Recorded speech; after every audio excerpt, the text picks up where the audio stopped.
இப்போ நம்ம தமிழ் சினிமாலலாம் வந்து பேன் இண்டியா சினிமான்னுலாம் சில பேர் சொல்கிறோம்ல, அந்த மாதிரி பேன் வேர்ல்டு லீடர்னு ஒரு சில பேர் தான் இருக்காங்க.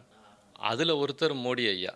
நம்ம நடுவில் ஒரு முக்கியமான இன்டர்நேஷ்னல் டிபேட்டில், பொலிட்டிக்கல் டிபேட்டில் ஒரு கேள்வி வந்தது. இந்தியாவுடைய பலம் என்ன அப்படின்னு சொல்லிட்டு, அடுத்த சர்வாதிகார நாடா வந்து இந்தியா வருமா அப்படின்ற ஒரு கேள்வி வரும்போது, இந்தியாவை சார்ந்த ஒருத்தர் ரொம்ப அழகான ஒரு வார்த்தையை சொல்லியிருந்தார். நாங்கள் வேர்ல்டு சூப்பர் பவராக வரணுன்றது இந்திய கலாச்சாரத்துடைய நோக்கமாக இருந்தது கிடையாது, இருக்க போகிறதும் கிடையாது. வேர்ல்டுடைய சூப்பர் ஃப்ரெண்டாக தான் இருக்கணும்னு நினப்போம். எல்லாருடைய நம்பிக்கையும் பெற்ற நாடாக தான் இருக்கணும்னு நாங்கள் நினப்போம். ரஷ்யாவுக்கு பெரிய தொழில்நுட்பங்கள், ஆயுத தொழில்நுட்பங்கள் இருக்கலாம். அமெரிக்காவுக்கு வந்து பெரிய தொழில்நுட்பங்கள் இருக்கலாம். பணத்தை கட்டுப்படுத்தலாம். ஒவ்வொரு நாடும் தன்னுடைய வல்லாதிக்கத்தை ஏதோ ஒரு வகையில் ஒரு கட்டுப்பாடை காமிச்சு கொண்டு வரலாம்.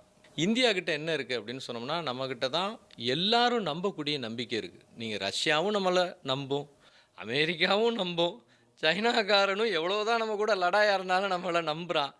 ஸோ அதுதான் நம்மளுடைய பலம். எல்லாரு கூடயும் நம்ம நம்பிக்கையோடு இருக்கிறோம் அப்படின்றது நம்ம பலம். சரி.